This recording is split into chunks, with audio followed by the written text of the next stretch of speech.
Russia کے لیے Ukraine اتنا کیوں اہم ہے؟ عظیم سوویت یونین نے اسٹالین کی سربراہی میں جرمنی کے حکمران ہٹلر کو شکست دی۔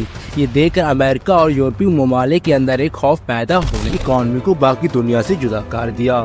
تیل اور گیس کی قیمتوں میں ایک دم زیادہ کمی کر اکانومی کو سوویت یونین جو ایک ایسی ریاست تھی جس نے ہٹلر جیسی بڑی فوج کو شکست دی، آج اس کا جنازہ نکل۔ یوکرین کی آزادی اور نیٹو میں شامل ہونا روس کے لیے بڑا خطرہ۔ آخر کیا وجہ ہے کہ رشیا یوکرین پر جنگ کر رہا ہے؟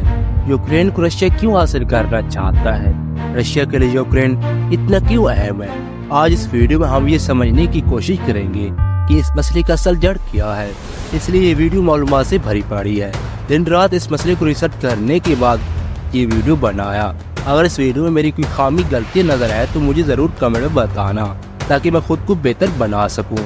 وقت کو ضائع کیے بغیر ٹاپک کو شروع کرتے ہیں۔ بات شروع ہوتی ہے سن 1917 سے، جب صدیوں پرانی روسی سلطنت کا تختہ بولشیوک نے الٹا دیا اور اس علاقے میں حکومت قائم کی۔ اس سے روسیوں کے اندر خوف و خطرات پیدا ہونے لگے۔ اس خطرات سے خود کو محفوظ کرنے اور اپنے آپ کو پھر سے مضبوط بنانے کے لیے سن 1921 میں سوویت یونین کے نام سے اتحاد بنایا۔ اس میں Russia, Ukraine, Azerbaijan, Belarus, Georgia کے سمیت یہ تمام 15 ممالک تھے جو ایک ساتھ اس سوویت یونین اتحاد کے حصے تھے۔ سن 1924 میں لینن کی موت کے بعد جارجیا سے تعلق رکھنے والے جوزف اسٹالین نے اقتدار کو سنبھالا۔ یہ ایک ظالم حکمران تھے جنہوں نے اپنے ہی لوگوں کو کئی تاریخوں سے موت کی گھاٹ اتار دیے۔ اسٹالین نے سوویت یونین کو ایک زرعی، معاشرتی، صنعتی اور فوجی سپر پاور میں مضبوط بنایا۔ سوویت یونین زمین کے تقریباً چھٹے حصے پر قابض دنیا کی سب سے بڑی اور طاقتور ترین قوموں میں سے ایک بن گئی تھی۔ دوسری جنگ عظیم میں سوویت یونین نے اسٹالین کی سربراہی میں جرمنی کے حکمران ہٹلر کو شکست دی اور اسٹالن گریڈ کو فتح کیا۔ یہ جنگ 1942 سے 1943 کے درمیان ہوا تھا، جسے اسٹالن گریڈ وار بھی کہا جاتا ہے۔ سوویت یونین ایک ایسی طاقتور ریاست تھی جو پوری دنیا میں مشہور ہونے لگی۔ یہ دیکھ کر امریکہ اور یورپی ممالک کے اندر ایک خوف پیدا ہونے لگا۔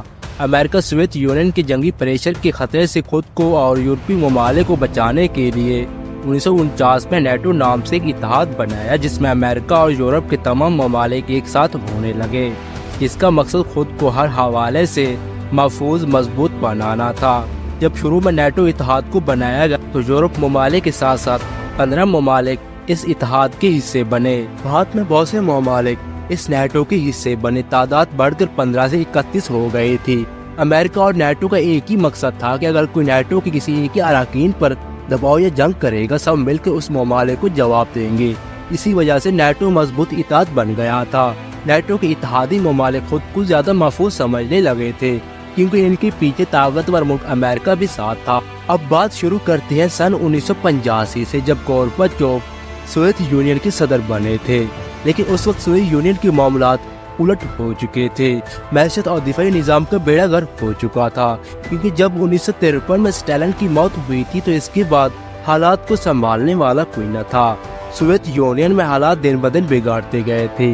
اتحادی ایک دوسرے پر تنقید کرتے نظر آتے تھے۔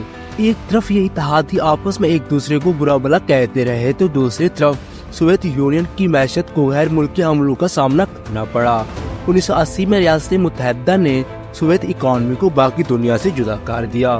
تیل اور گیس کی قیمتوں میں ایک دم زیادہ کمی کر دی، جس کی وجہ سے سوویت یونین کی تیل اور گیس کی آمدنی میں ڈرامائی طور پر کمی آئی، جس کی وجہ سے بہت نقصان ہوا۔